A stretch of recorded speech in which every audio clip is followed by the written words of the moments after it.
Thank you, Your Honor. With the court's allowance, I would like to reserve 3 minutes for rebuttal. Good morning. May it please the court. Eric Pasternak on behalf of objectors James Kirkham and Matthew Sessoms. Of course, it would have been possible to simply mail checks out to the people on a class list. Those are not my words, those are the plaintiff's words.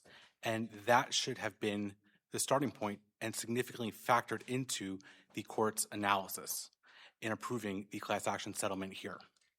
If the checks could have simply been mailed out, there was no need for a claims process to identify class members, to qualify them. What do you do, though, about the spousal issue, though? Isn't that one of the logistical issues in dealing with just sending out checks? It's not, Your Honor, for a couple of reasons. One being, on joint tax returns, the spousal information is included. They're required to put their social security numbers. They're required to have driver's license numbers. They're required to have addresses just the same as the direct filers. Secondarily, it also ignores that with respect to the in-kind relief afforded under the settlement, which the district court did not address at all in its decision, there are a significant number of class members, presumably, and who returned to TaxAct during the course of the 2024 tax year. And because of that ongoing relationship, the very notion that there are some number of class members out there that could not be reached, that relief could not have been granted, doesn't really ring true, because TaxAct could have done that in the... Counsel, what's the relevant time period for this? Isn't it 2018 to 2022? Yes, Your Honor. So we had COVID go through. Presumably people moved. A lot of situations changed. Is it not, doesn't it make sense to ask people to, let you know, yeah, this is still my correct address, or no, I did move?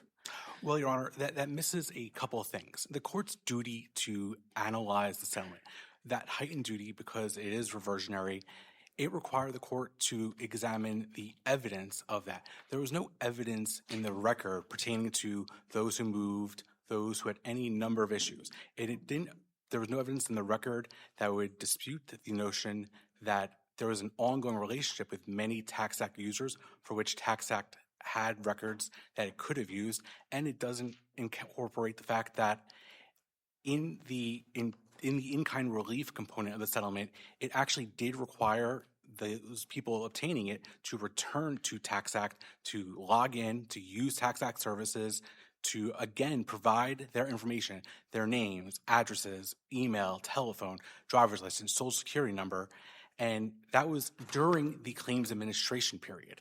And none of that factored into the district court's decision, and that was an abuse of discretion, in large part because the amount of information TaxAct collects year after year for its users actually is more than what was asked of its users and the class members in the claims forms at issue here. So does this turn on it being reversionary, the heightened standard? Yes, Your Honor, this is a reversionary, and that was not accounted for in the district court's opinion. The district court regarded the settlement as non-reversionary because the cash component of the settlement was not reversionary. But as this court made abundantly clear in Rose, the fact that one component of a settlement is not reversionary does not mean that the court can allow another part of a settlement that is reversionary to go without that. But why is this reversionary? Why is the in-kind provision of access to those services reversionary? It's reversionary, Your Honor, because it required the users to return to TaxAct during the 2024 tax filing season. It required them to use TaxAct services, and it required them to also, before any of that, to fill out the claims form. So if you did not return to TaxAct, if you did not actually use the expert assist service, and you did not separately fill out a claims form, even though you return to TaxAct, TaxAct has current information about you, more information than that's required in the claims form, you would not qualify for the in-kind relief. How, in your view, could the in-kind benefit have been made non-reversionary? Well, Your Honor, by its very nature, this in-kind benefit would be reversionary. And So it's not possible to do that, to make it non-reversionary, in your view. I agree, Your Honor. It's not possible for the in-kind benefit to be not reversionary because at the very least, even if there was no claims form, a user still had to return to TaxAct, and not only return to TaxAct, but use the expert assist service. So by its very nature, this sort of in-kind benefit is reversionary. And that means, at the very least, the court has to apply the heightened standard that this court discussed in Rose, that this court discussed in California Pizza Kitchen, to that, because the concerns It's reversionary in your view just because if the volume of people who show up is less, then they save money. Yes, Your Honor, that's exactly correct. And that was exactly what this court explained in Rose with regard to the dance fee vouchers there, that if a benefit that is time limited requires users to redeem it, and that means that even though no money has to exit TaxAct's hands, it doesn't have to fund a common fund with respect to this benefit, it still retains the value of that if users don't avail themselves, don't qualify. So yes, Your Honor, it is a reversionary benefit. Mr. Pasternak, did you raise these objections before the district court? Your Honor, we did address the claims procedure before the district court as to specifically regarding it as reversionary. I don't believe we used that terminology, and I don't believe we had to under Sosilo because that was a part of the court's opinion, and the court found that it was not reversionary. So there is that contradiction there in the court's opinion. Well, it seemed like there's a little more runway for you to for your objections to take off in district court in this case than the last two cases we're looking at. I mean, there were just to work through it. You didn't appear at the preliminary hearing? I had submitted my co-counsel had submitted a letter to the court before the preliminary hearing, which in response, the district court judge said that it was not taken in well regard, I believe. We did appear before the court. We submitted an objection in line with the requirements in the settlement agreement before final approval. We appeared at the final approval hearing, and we were afforded 3 minutes to present at the final approval hearing, Your Honor. Right. So you did have the opportunity to object, right? This isn't like what we were just facing in terms of the district court's analysis itself was insufficient. This was an objection to the settlement. Yes, Your Honor, we did object, and we did heavily and significantly address the issue of the problems with this claims-made procedure in our objection. But not the reversionary. You concede that. I don't believe I used the word reversionary in it. And well, it sounds like quite a bit turns on exactly that. Well, right? I think the two are fundamentally related issues. The reversionary adds force to the claims-made procedure argument, but the two go hand in hand because it's the very concept of there being the claims-made procedure here, where TaxAct's records really have all that's necessary to pay benefits without a claims form. That is the issue we focus on, Your Honor. What are we supposed to do with the fact that I believe you would voluntarily dismiss the Pennsylvania action on kind of due to apparently very similar concerns that are present here, right? That would complicate the things that you're asking for here seem to be things that you decided you couldn't ask for in Pennsylvania. Perhaps that's unfair, but tell me why. That's not exactly correct, Your Honor. And the reason is we voluntarily dismissed the Pennsylvania action because James Kirkham and Matthew Sessoms are objectors here and filled out claims forms here. If this settlement is not ultimately approved, the dismissal in the district court action in Pennsylvania, it would be vacated and the case would be restored to active status. But didn't that involve similar complications in terms of, at least with the joint filers, similar complications about who gets to, I mean, who can file a joint claim and what's required to bring in the spouse on a joint filing and how that works, which as I understand, played a material role in the approval of the settlement and the conditions that you're now challenging. Well, Your Honor, the merits of the joint filers claims, the merits of the direct filers claims. That is one component of the district court's analysis, and I think here was too large of a component, and the district court, contrary to the amended version of Rule 23, it did not consider the effectiveness of the claims distribution procedures. It contradicted itself in a number of respects, one being the difference between mandatory and maximum damages, and that infected its analysis of the adequacy of the settlement. It also, when we raised it below, it also directly erred in its analysis of whether it was significant that there was no injunctive relief component of the settlement because of the Missouri consent judgment. And the district court, it omitted the fact that in that consent judgment, it specifically states that it is that other than the Missouri Attorney General, other than the parties to that consent judgment, no one else may enforce it. And the class members here are not third-party beneficiaries of it. And the district court did not consider that either. So, yes, Your Honor, the merits are one component of the Bluetooth analysis, but there are other components. There are other It's requirements. still, in Missouri, they're still subject to the control of the Missouri Attorney General, who presumably will not be asleep at the switch. To a limited extent, Your Honor. And at most, that would apply to members of the class here who are Missouri citizens. Because the Missouri Attorney General's authority under Parens Patriot would be limited to representing its citizens, there would be no one able to enforce the consent judgment on behalf of the residents of the other 49 states. Counsel, I want to bring you back to an argument, and I'm not sure if I understood you correctly, so I need some clarification. In regards to a question prompted by Judge Johnstone about in-kind benefits and being reversionary, if the in-kind benefits were not a part of the settlement, is any other part of this settlement agreement potentially reversionary? I think you mentioned that the claims section would be, but I'm not sure if I understood that correctly. No, Your Honor.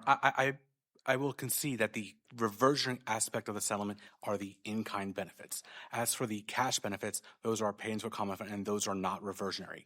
That does not change the fact, though, that under Rule 23E2, as it currently reads, the district court still had to consider the effectiveness of the distribution procedures, which, according to the advisory community, requires it to consider whether those procedures are unduly demanding.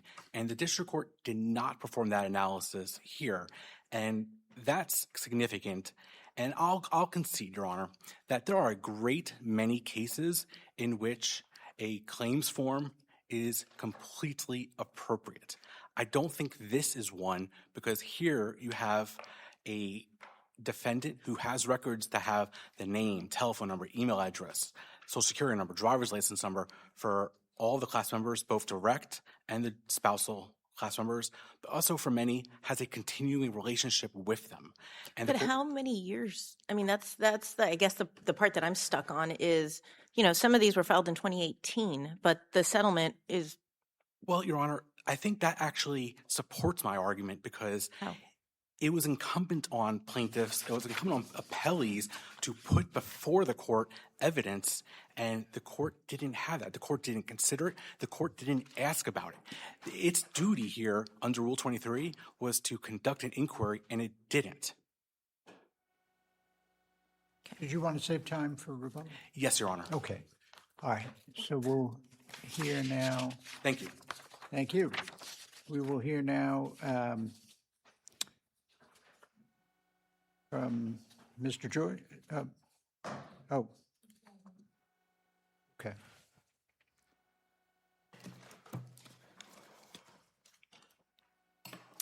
Good morning, Your Honors. Paulina Brandler from Hammond Law here for the settlement class. Okay. Just before I begin, Mr. Joyce, who's representing TaxAct, and I would like to divide the argument. Subject, of course, to the court's questions, I would like to address the substantive fairness of the settlement, as well as the district court's adherence to the procedural standards required for final approval. Mr. Joyce will then address the risks that plaintiffs confronted in this case. Thank you.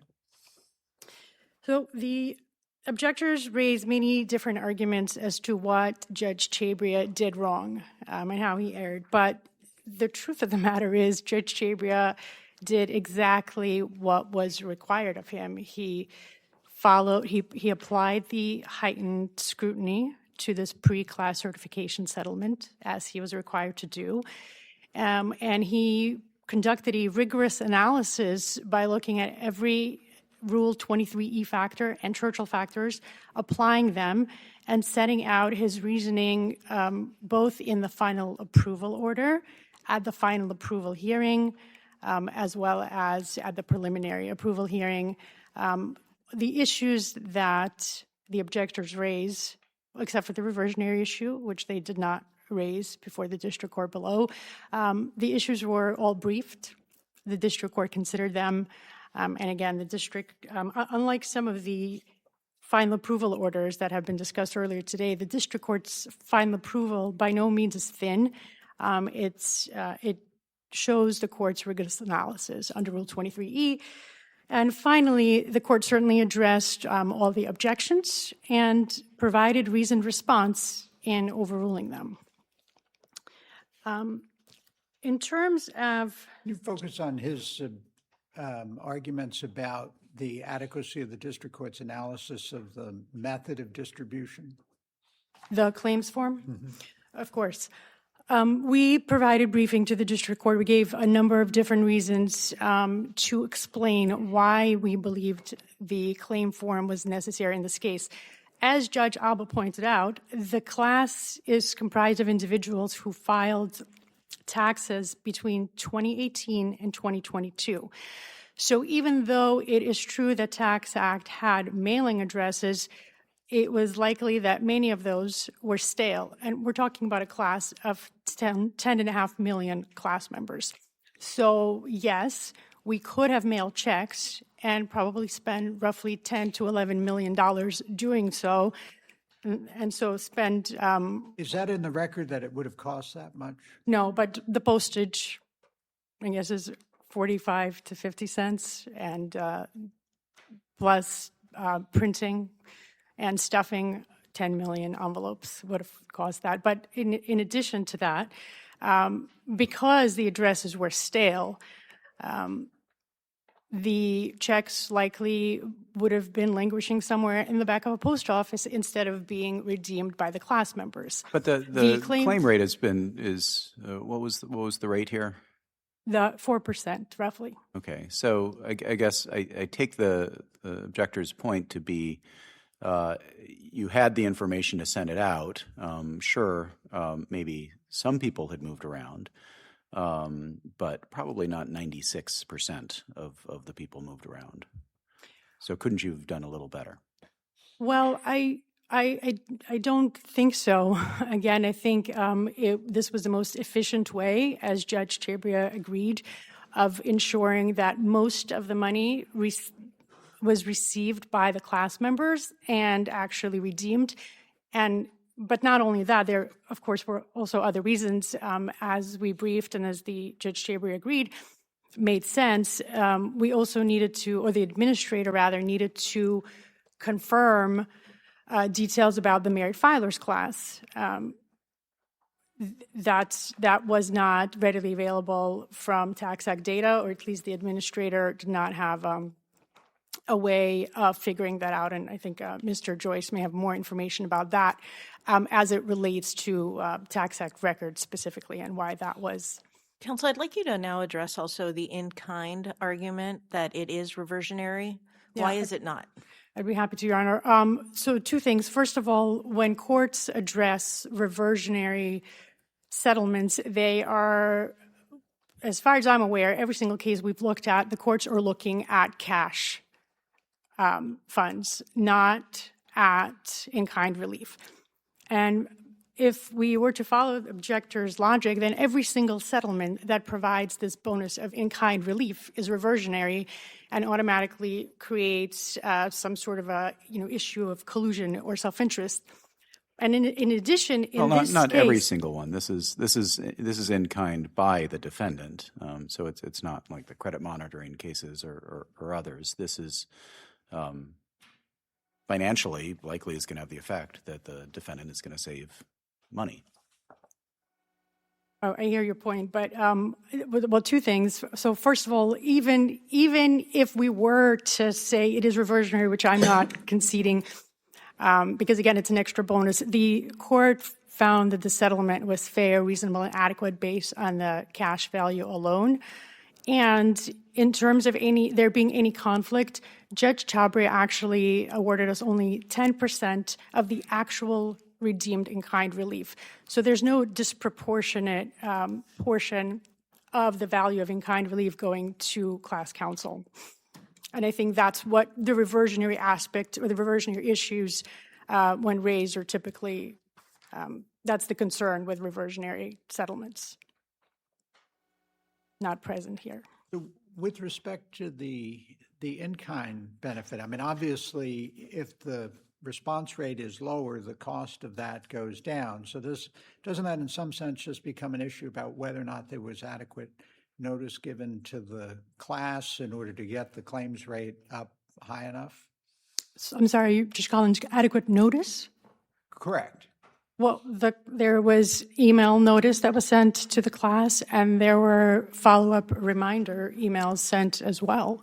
So the class was provided with sufficient notice about the benefits available under the settlement and how they can claim the in-kind relief. And also the class members who did return to claim that relief, where like a pop-up appeared on the TaxAct's website alerting them to the availability of the in-kind relief. So I don't think notice was an issue, and it also was not raised by the objectors. But the point is that given the adequacy of the notice in order to reach the class members and offer them the opportunity, the rate was going to be what it was going to be. There wasn't a situation where the value of the in-kind settlement was depressed by the fact that there was inadequate notice so that not enough people would show up to grab it. Again, I mean, it was made available to the class. We would love for claims rate in settlements to be higher than what they are, but it's they are 5% is a typical claims rate. Definition, they couldn't get the in-kind benefit unless they show up. But they were given the opportunity to show up. And counsel, I just want to confirm, to use the Tax Act and get the in-kind benefits, they had to have had an email address on Tax Act must have had their email address, right? Their correct email address. Could you use the program without having an email address? Could you use TaxAct without having an email address? I don't believe so, but I think Mr. Joyce will confirm that. I don't want to misstate what TaxAct might allow in some situations, but my understanding is you would need an email address for an electronic filing and use of the website. And indeed, that's how, that's how email notice was provided to the class members. Oh, and I'm sorry, my colleague, Mr. Hammond, is telling me that there is actually evidence that it was less expensive than mailing checks to send checks electronically. And that's in the record, I believe, at page 656. Page what? 656. Okay.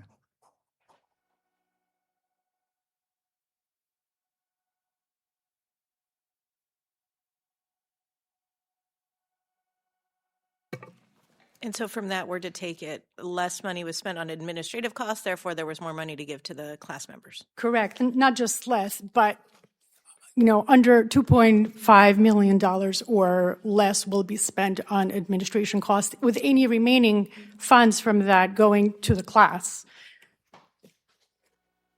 And this is, I just want to say that I'm sure this court knows claims-made settlements are typical in today's environment, and sending checks is not as efficient and or economical.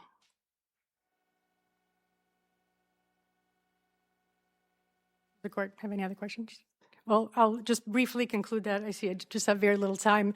The objectors certainly have not met the strong, their burden of showing that that there's a strong evidence that the district court clearly abused its discretion. Again, the court conducted a rigorous analysis under Rule 23E factors, and there's plenty in the record to support that, both in the hearing transcript from preliminary and final approval, as well as in the final approval order itself. All right, thank you, counsel. Thank you. And we'll hear now from Mr. Joyce.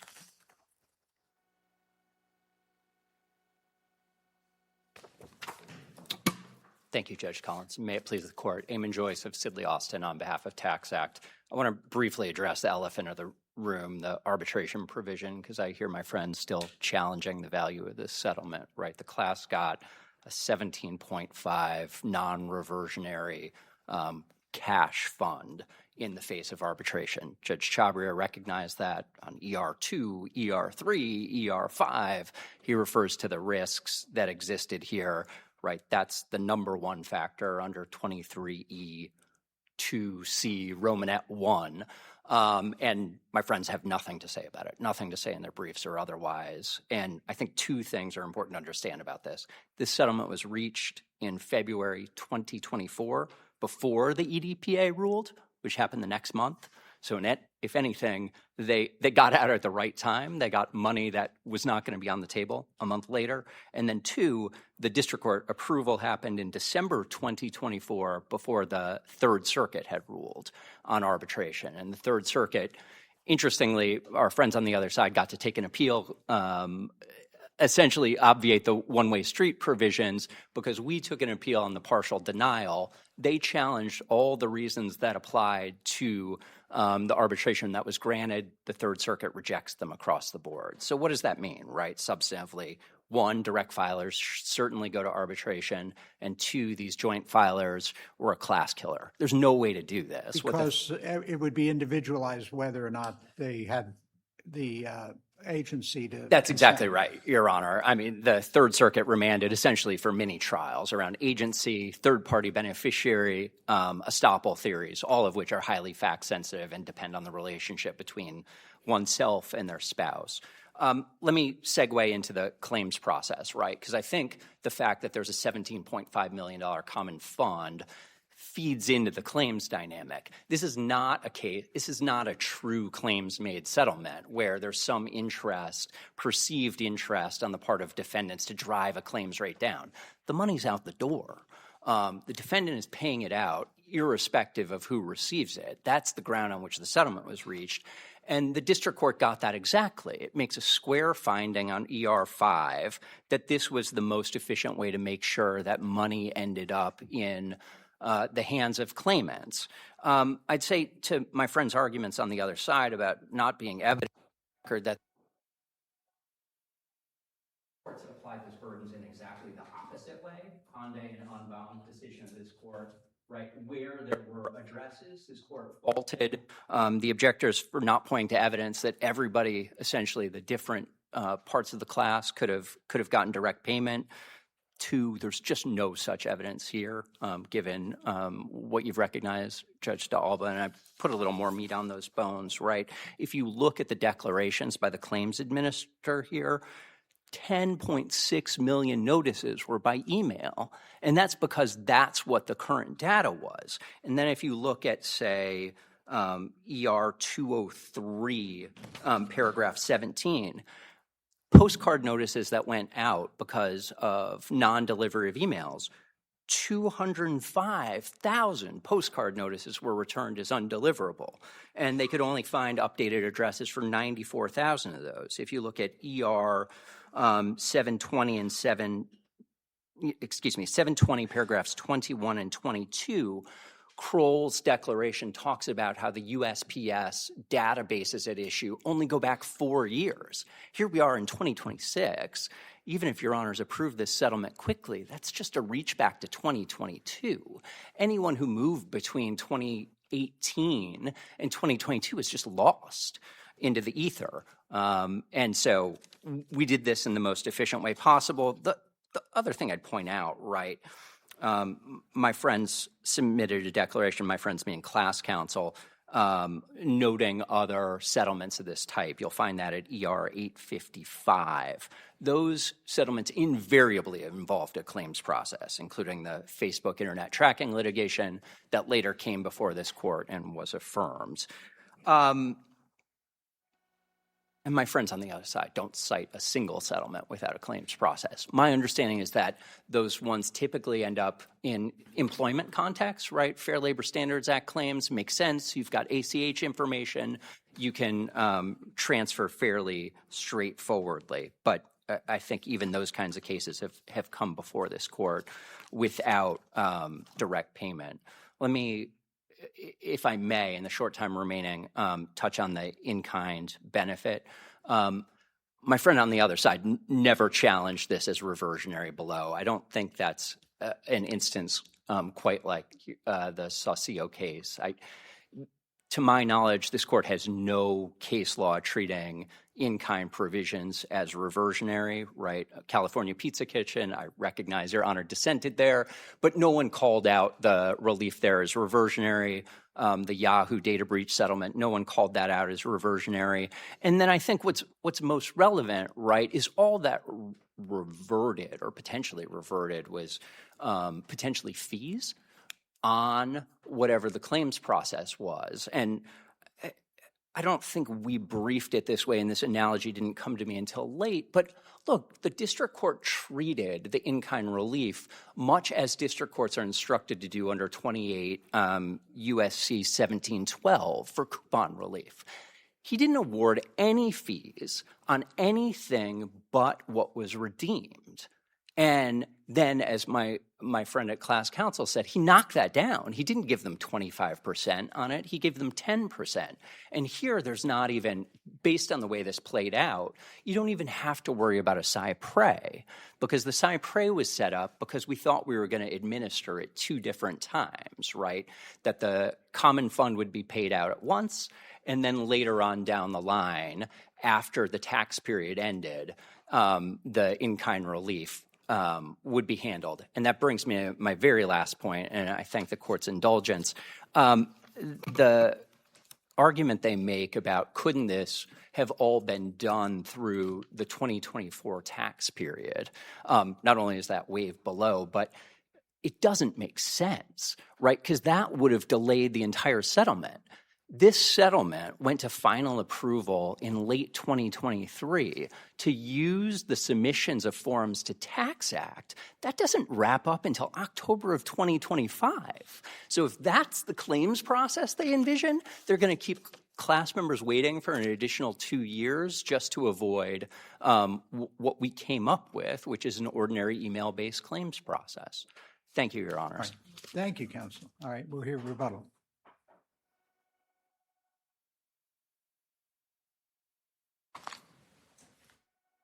Thank you. May it please the court again. There are 2 points I want to quickly address. First, the elephant in the room. The settlement was structured so that the in-kind relief will be provided in the 2024 tax year. I think this court really said it very nicely in Rose, where it questioned in footnote 8 of the district court did not even consider the number of dancers who still worked in the nightclubs. And it was getting to that point to address of how many people should have gotten the in-kind relief. And the district court didn't consider that here. And right now, there's been a lot said about how many people the relief could have been provided to, because we don't know with the years 2018 to 2022 and the other ways to validate that. Well, we also don't know, but I think defendants know of how many people came into 2024 tax year, provided their information again, and they walked away with nothing because they didn't file a claims form. And to my second point, very quickly, I think there's been no dispute listening to counsel that the district court didn't address the reverter correctly. It never addressed the unduly demanding standard. It never addressed the distinction between mandatory and minimum damages, even though earlier in the case, it found that issue important and required supplemental briefing, and it never addressed paragraph 19 in the mid-story consent judgment. Thank you. I'll answer any questions you have. Thank you, counsel. The case just argued will be submitted, and the court will take a 5-minute recess.